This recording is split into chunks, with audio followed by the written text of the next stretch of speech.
योग एकेडमी में आप सभी का स्वागत है। आज करंट अफेयर की नेक्स्ट सीरीज है।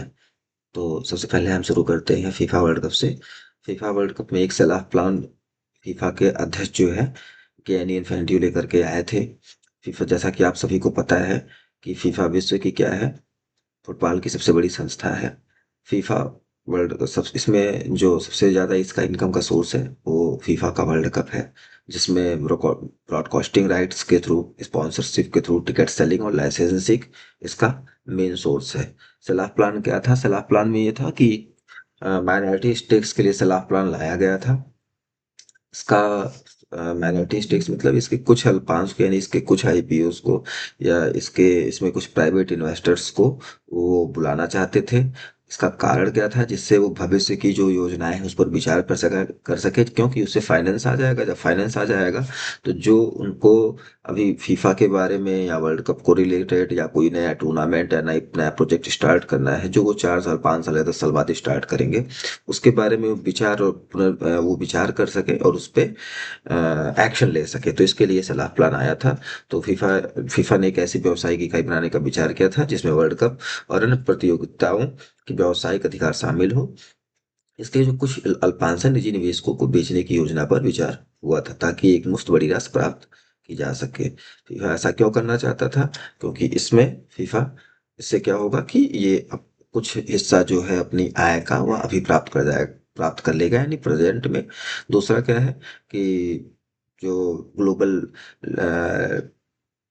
ये कह सकते हैं ग्लोबल प्लेटफॉर्म पर जो फुटबॉल के डेवलपमेंट प्रोग्राम्स हैं उनके लिए पूंजी जुटाना, कुछ नए टूर्नामेंट्स में ये इन्वेस्ट करना चाहता था और अपने वित्तीय संसाधनों को मजबूत बनाने के लिए। विरोध क्या हुआ कि वर्ल्ड कप क्या है, ये फीफा की सबसे मूल्यवान संपत्ति है। लोगों का या पब्लिक्स का ये था कि वर्ल्ड कप सबसे मूल्यवान संपत्ति है फीफा का। दूसरा क्या है कि निजी निवेशक आने से जो व्यावसायिक हित है, मतलब जो उसका मेन मोटो है, वहां से वो भटक सकता है। ठीक है, क्योंकि जो इन्वेस्टर्स होंगे वो तो लाभ के लिए आएंगे। ठीक, तो उनका पूरा का पूरा मोटो किस पे होगा? लाभ पर होगा। इसलिए इससे वो उसमें ये देखा गया कि जो भी इन्वेस्टर्स होंगे वो सबसे पहले सेल्फ के बारे में सोचेंगे और स्पोर्ट्स को वो सेकंड पार्ट पे रखेंगे। नेक्स्ट क्या है कि निर्णय लेने में दबाव बढ़ सकता है, क्योंकि प्राइवेट इन्वेस्टर्स तो रहेंगे ही इस तरह से। नेक्स्ट क्या है, तो परिणाम इसमें क्या आया कि ये सब विरोधों के बाद फीफा अध्यक्ष ने इस योजना को फिलहाल अभी के लिए समाप्त कर दिया गया। इसमें आपसे पूछा जा सकता है कि क्या अभी फीफा को लेकर के कोई नई योजना आई थी? तो आप ये हमेशा याद रखें कि सलाह प्लान था वो। नेक्स्ट क्या है, फीफा के बारे में थोड़ा सा जान लेते हैं। फीफा एक गवर्निंग बॉडी है जो ग्लोबल लेवल पे फुटबॉल को गवर्न करती है या अंतर्राष्ट्रीय फुटबॉल आयोजनों को कराती है दुनिया भर में। इसकी जो एस्टेब्लिशमेंट है वो 21 मई 1904 मुख्यालय ज्यूरिख स्विट्जरलैंड। सदस्य आप देख सकते हैं। वर्तमान अध्यक्ष कौन है? गियानी इन्फेंटिनो है। ये 2016 से इसके चेयरपर्सन बनाए गए हैं, जो अभी तक हैं। प्रमुख इसकी जो प्रतियोगिताएं हैं वो क्या है? FIFA World Cup men's, women's, FIFA club and under 17 and under 20 World Cup. ठीक है, आएगा प्रमुख। तो जैसा कि आपको पहले ही बता दिया गया है कि broadcasting right, sponsorship, ticket selling and licensing and marketing. इसमें सबसे बड़ा जो इनकम इनका कहाँ से आता है? वो फीफा वर्ल्ड कप से आता है। ठीक है, तो नेक्स्ट दूसरा है, इस समय जो सबसे बड़ा इशू है वो है असम की बाढ़ को लेकर के। तो असम का, आप, असम एक फ्लड प्रोन एरिया है। और असम के बाढ़ का अगर मेन रीजन कहा जाए तो असम में जो ब्रह्मपुत्रा रिवर आती है वो निकलती है हिमालय से। और हिमालय काफी ऊंचाई पर है। तो ऊंचाई से निकलने के कारण रास्ते में से के कंकड़ पत्थर और बड़े बड़े पहाड़ आते हैं। तो ये वहां से और वहाँ पहाड़ और सिल्ट्स, यानी जिसको घात कहते हैं, और काफी ऊंचाई से आती है। तो ये उधर से कंकड़ पत्थर पहाड़ सब कुछ लेकर के नीचे उतरती है। और जब ये असम के नीचे उतरती है तो फिर जो नदी की, ब्रह्मपुत्र नदी की जो गहराई है, जैसे कोई भी नदी होगी तो उसके जहाँ पानी भरा हुआ होगा तो उसकी कुछ गहराई होगी। तो जो उसकी गहराई है, उस गहराई में जब ये नदी नदी उतरती है तो उस गहराई में ये सिल्ट्स, जो कंकड़ पत्थर बोल्डर हैं, ये आकर के उसमें भर जाएंगे। तो जब ये भर जाएंगे तो जब नदी ये नीचे आती है प्लेन एरिया में, तो वो जब जो इसकी डेप्थ है वो बड़ी रहती है, तो जो ऊपर से पानी आता है, वो जब बारिश हो जाए, वो पानी और जो बारिश हो जाता है उसी समय में वो पानी दोनों इकट्ठा हो जाएगा। तो जब उसमें गहराई नहीं होगी तो ऑटोमेटिक क्या होगा, वो पानी जो होगा, वो वाटर जो होगा, वो पूरा का पूरा फैल जाएगा, और उसके फैलने से क्या होगा, असम के जो इलाके हैं उसमें बाढ़ आ जाएंगे। ठीक है, तो ये रिलेटेड है असम फ्लड 2026। अभी इस समय ये चर्चा में बना हुआ है। गवर्नमेंट ने यहाँ राहत कार्य और बचाव अभियान शुरू कर दिए हैं। कई इससे कई लोग प्रभावित हुए, असम के 9 शहरों में बाढ़ आ गया है। तो ये आप ये न्यूज़ भी इसको थोड़ा सा एक बार देख लेते हैं। और इसमें अगर क्वेश्चन भी पूछेगा तो इसमें ये पूछ सकता है कि बार बार बाढ़ आने के कारण क्या है, या असम कैसा राज्य है, ड्रॉट राज्य है, फ्लड प्रोन एरिया है, इसके बारे में क्वेश्चन पूछ सकता है। तो इसमें आप थोड़ा सा बस ये ध्यान देना है, और कि बाढ़ जो आ रही है वो किसके कारण आ रही है। ठीक, तो इसमें जो इम्पोर्टेंट चीजें हैं वो अगर देखा जाए तो सबसे पहले कि ब्रह्मपुत्र नदी क्या करती है, सबसे अधिक जल को लेकर के चलती है, वहन करती है, चलती है। तो इसके कारण यहाँ ये और काफी हाइट से आती है, जिसके कारण ये घात का जमाव कर देती है इसकी गहराई में। ठीक, और उसके बाद कि मानसून के दौरान वर्षा अधिक हो जाती है। तो वर्षा जब अधिक हो जाएगी तो ये प्लेन एरिया में क्या करते हैं, बहुत जल्दी ही एक्सपैंड कर जाते हैं, क्योंकि डेप्थ नहीं रहती है। और ये वर्षा का अधिक होना, घात का जमा होना, तो इसके भी कई कारण हैं। तो घात का जमा होना या कंकड़ पत्थर बोल्डर्स का ना, ये है कि इसका हिमालय से निकलना जो काफी दूरी का वहन करती है, दूरी और जल दोनों का वहन करती है, और साथ साथ बड़े बड़े बोल्डर्स और सिल्ट्स ले आकर के नदी के डेप्थ में डिपॉजिट कर देती है। दूसरा क्या है, और दूसरा कारण अत्यधिक वर्षा भी हम कह सकते हैं। नदी तटों का कटाव, वनों की कटाई, भूमि के उपयोग में परिवर्तन, जलवायु परिवर्तन, इसमें एक इम्पॉर्टेंट रीजन हम दिखा सकते हैं। ब्रह्मपुत्र नदी के बारे में फिर देख लेते हैं कि यह तिब्बत से निकलती है, भारत में प्रवेश अरुणाचल प्रदेश के दिहांग से करती है। नेक्स्ट अगर देखा जाए तो बांग्लादेश में इसे क्या कहते हैं, जमुना नाम से इसको पुकारा जाता है। असम में यह मुख्य नदी है। ये प्रभावित क्षेत्र है असम फ्लड से। ये सोनीपुर, जोरहाट, गोलाघाट, लखीमपुर, धेमाजी, सोनितपुर, काजीरंगा। ठीक, प्रभावित लोग, ये कौन कौन लोग इससे प्रभावित हुए हैं, सरकार द्वारा क्या उठाए कदम गए हैं, जैसे एसडीआरएफ, एनडीआरएफ की तैनाती, राहत शिविर, सामुदायिक रसोई। ठीक, वित्तीय सहायता, आपदा प्रबंधन से इसमें रिलेटेड कुछ अथॉरिटीज है, जैसे एनडीएमए, एनडीआरएफ। ये जो एनडीएमए और एनडीआरएफ ये सेंट्रल की अथॉरिटी है, एसडीआरएफ ये स्टेट की अथॉरिटी है, और एएसडीएम ये स्टेट की अथॉरिटी है ही। नेक्स्ट देते हैं कुछ इसमें जो मेन कॉन्सेप्ट्स हैं। तो इनका मेन जो रीजन है, मतलब बार बार बाढ़ आने का कारण क्या है, वो क्लाइमेट चेंज है, disaster risk reduction, flood plan management, अगर इसको मैनेजमेंट किया जाए तो बाढ़ को रोका जा सकता है। River basin management, wetland conservation. ये सेंदाई फ्रेमवर्क जो है ये जापान से रिलेटेड है। क्यों? क्योंकि जापान में अक्सर चक्रवात आते रहते हैं, चक्रवाती साइक्लोन जिसको कहते हैं। तो वहाँ पे ये एक फ्रेमवर्क बनाया गया है कि किस तरह से डिजास्टर से निपटना है। तो उसका नाम उन्होंने रखा है सेंदाई फ्रेमवर्क। और सेंदाई कहाँ पे स्थित है, जापान। तो सेंदाई फ्रेमवर्क इंडिया ने इनके कॉन्सेप्ट को अडॉप्ट किया है, कहाँ से, जापान से। ठीक है, तो ये भी पूछ सकता है सेंदाई फ्रेमवर्क कहाँ से लिया गया है। ठीक है, तो इसको आप याद रखें। नेक्स्ट आप देख सकते हैं कि ये फ्लड प्रोन एरिया है असम, और ब्रह्मपुत्र की जो है विश्व की सबसे अधिक गाद ले जाने वाली नदियों में से एक है। ये क्वेश्चन है। नेक्स्ट, ये ब्रह्मपुत्र रिवर है आपकी, ये यहाँ अरुणाचल प्रदेश के दिहांग से यहाँ से एंटर करती है। ठीक है, आगे चलते हैं। नेक्स्ट, अभी आप देख रहे हैं कि लगातार पेपर लीक का जो इश्यू है वो बना हुआ था। तो पेपर लीक पे गवर्नमेंट ने एक बिल लेकर के आया है, और ये जो बिल था ये तो 2024 में ही लागू कर दिया गया था। बस इसको थोड़ा सा अमेंडमेंट करके और प्रभावी बना दिया गया है। तो इस बिल को एक बार आप देख लीजिए, इससे भी क्वेश्चन आ सकते हैं। इसमें कुछ ज़्यादा इंपॉर्टेंट नहीं है, हाँ, लेकिन इससे क्वेश्चन आ सकते हैं क्योंकि करंट में बहुत ही ज्वलंत मुद्दा ये है। ठीक, तो इसमें आप ये ध्यान दें कि 2024 में ये बिल पहले लागू किया जा चुका है। बस इसमें अभी क्या किया गया है, थोड़ी सी इसमें अमेंडमेंट करके इसको ज़्यादा इफेक्टिव बनाया गया है। ठीक है, और ये ये सेंट्रल गवर्नमेंट लेकर के आई है। इस तरह का फिर स्टेट गवर्नमेंट भी अपने राज्य में इम्प्लीमेंट कर सकती है। नेक्स्ट देखा जाए तो इसका उद्देश्य क्या है, पेपर लीक को रोकना है, निष्पक्ष पेपर्स को कराना है, अभ्यर्थियों में विश्वास बढ़ाना है। संगठित परीक्षा माफिया पर कड़ी कार्रवाई करनी है। किन परीक्षाओं पर ये लागू होगा? तो ज्यादातर ये सेंट्रल की स्कीम है, तो सेंट्रल के जो भी एग्जाम होंगे उस पर लागू होंगे। मैंने आपको पहले भी बताया कि राज्य सरकार चाहे तो इन परीक्षाओं पर अपनी भी परीक्षाओं पर इसको लागू कर सकती है अपने हिसाब से कानून बना करके। अब इसमें अपराध क्या है, एक बार इसको भी देख लेते हैं। हालांकि सबसे ज्यादा इंपॉर्टेंट ये है कि लागू किया गया, और जैसे हम देख रहे हैं कि ये प्रोटेस्ट 2026 में हो रहा है, तो ज्यादातर कैंडिडेट्स एग्जाम के टाइम में 2026 लगा करके चले आएंगे, लेकिन उन ये बात उनको ध्यान हो कि 2026 में इसको अमेंडमेंट करके थोड़ा सा इफेक्टिव बनाया गया है। 2024 में इसके पहले ये इम्प्लीमेंट कर दिया गया था। ठीक है, तो ये संशोधन की उसकी कुछ मुख्य बातें हैं, ये महत्व है, इसको आप एक बार पीडीएफ में देख लीजिएगा। ये क्वेश्चन है। नेक्स्ट, ये स्लाइड इसमें, एक minute.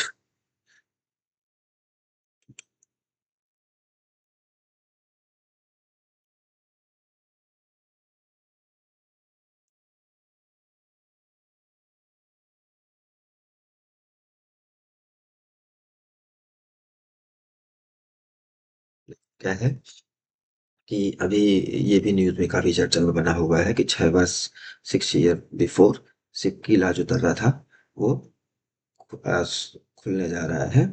Sorry, 6 year after six किला दर्रा क्या जाए वो खुलने जा रहा है। यह हिमाचल प्रदेश के कहाँ स्थित है? हिमाचल प्रदेश के किन्नौर में यह सिपकिला दर्रा है। भारत चीन के बीच में ये जो ये शिपकिला दर्रा है, इसके माध्यम से व्यापार, बार्डर बिजनेस इसके साथ होते थे। 6 साल पहले इसको बंद कर दिया गया था। आज इसको खोला, सॉरी 6 वर्ष बाद इसको खोला जा रहा है। यह व्यापार 2020 से बंद था। क्यों बंद था? कोविड-19 महामारी भी थी, और उसी समय इंडिया और चीन के बॉर्डर पर टेंशन्स भी थे। जब उस समय जब गलवान घाटी का इशू आया था। ठीक है, तो इसको थोड़ा सा देख लेना है कि शिपकिला दर्रा, तो ये कहाँ पे स्थित है? हिमाचल प्रदेश के किन्नौर जिले में स्थित है। 2020 में ये बंद कर दिया गया था गलवान घाटी और कोविड-19 महामारी के कारण।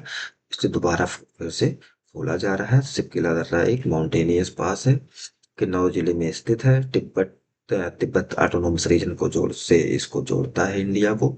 समुद्र तल से ऊंचाई इतनी ही है। सतलुज नदी भारत में यहीं से प्रवेश करती है। तो ये इसको आप एक बार, ठीक है, प्रवेश करती है। नेक्स्ट क्या है कि इसका ऐतिहासिक महत्व क्या है? ऐतिहासिक यानी हिस्टोरिकल जो इसका इम्पोर्टेंस है क्या है? ये सी रूट, सॉरी ये ट्रेड रूट है। इसी तो उसके बाद 1962 में ये जो अपना बिजनेस था ये समाप्त हो गया था। सीमा व्यापार फिर से बाद में फिर शुरू हुए थे, लेकिन वो लिमिटेड थे। 2020 में इसको फिर से बंद कर दिया गया गलवान घाटी की हिंसा होने के बाद, प्लस कोविड-19 महामारी के कारण। ठीक है, तो ये इसमें थोड़ा सा ये बस इतना याद रखना है कि 1962 में लिमिटेड था, 2020 में दोबारा बंद कर दिया गया है। कारण इसमें क्या बताया गया है कि कोविड-19 महामारी है और गलवान घाटी जो संघर्ष है, इसके कारण इसको बंद कर दिया गया था। दोबारा क्यों खोला गया? जाहिर सी बात है, वहाँ के जो आसपास के लोग हैं उनका जनजीवन और आजीविका के लिए इसको खोला गया, स्थानीय अर्थव्यवस्था को मजबूती के लिए, और दोनों देशों के बीच में जो कॉन्फिडेंस अभी नहीं थे उन कॉन्फिडेंस को फिर से डेवलप करने के लिए और व्यापार को बढ़ाने के लिए। ठीक है, तो इसको एक बार आप देख लीजिएगा। ये अगर मेंस का भी क्वेश्चन आता है तो मेंस में भी इसको लिखा जा सकता है। और साथ ही साथ अगर वन लीनियर किसी भी एग्जाम में आ रहा है कि सिपकिला दर्रा कहाँ है, हाल ही में वहाँ चर्चाओं में क्यों बना हुआ है, 4 ऑप्शंस आते हैं, तो उसमें ये ध्यान दीजिए कि सबसे पहला ये कि अ, न, बंद क्यों हुआ, बंद क्यों हुआ, और लिमिटेड व्यापार कब था ये, और कारण क्या है खोलने का। ठीक, नेक्स्ट, ये महत्व है इसके सबकी लगे।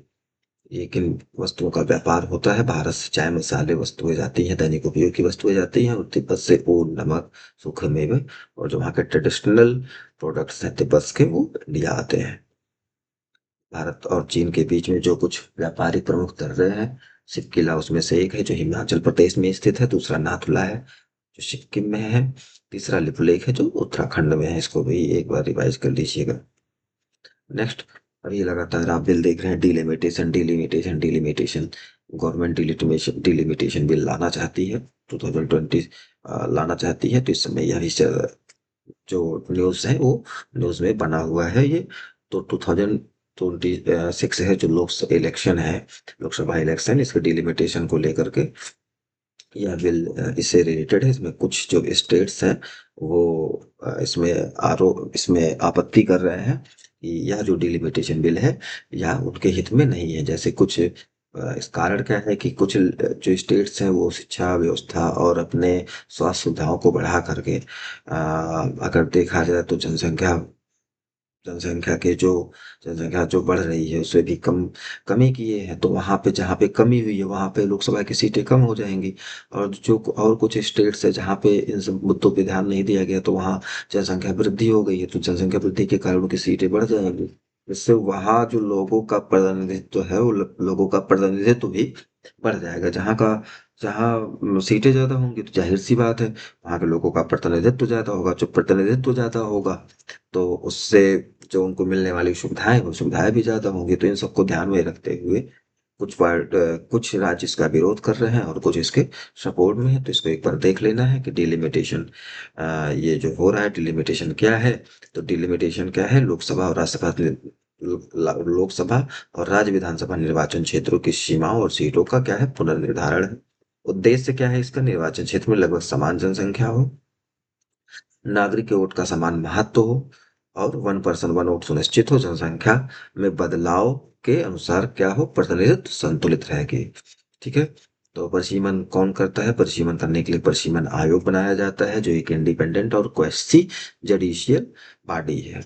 इसमें ये जो परिसीमन आयोग है इसमें कौन कौन से लोग होते हैं, तो इसमें रिटायर्ड जज होते हैं, इंडिया के जो सीजेआई होते हैं रिटायर्ड वो होते हैं, चीफ इलेक्शन कमीशन होता है और संबंधित राज्यों के राज्य निर्वाचन आयुक्त। नेक्स्ट अगर देखा जाए तो इसमें आज तक अगर देखा जाए तो भारत में परिसीमन आयोग का जितनी बार गठन किया गया है तो उसमें 1952, 63, 73, 2002 और अब भी उसके बाद 2008 में नई सीमाएं लागू की गई थी। अब इसमें इसके पहले 2026 में परिसीमन करना था, इसलिए परिसीमन बिल ये आया है क्योंकि जो अभी जनसंख्या का आधार है, जैसे कि जिस जनसंख्या के आधार पर सीटों का बंटवारा है वो पुराने डिलिमिटेशन कमीशन के बेसिस पर है और 2026 में इसको बदलना था। तो उसको बदलने के लिए बिल लेकर के आया गया है। देखते हैं अब इसमें आगे क्या होता है। अब इस पे चर्चा हो रही है।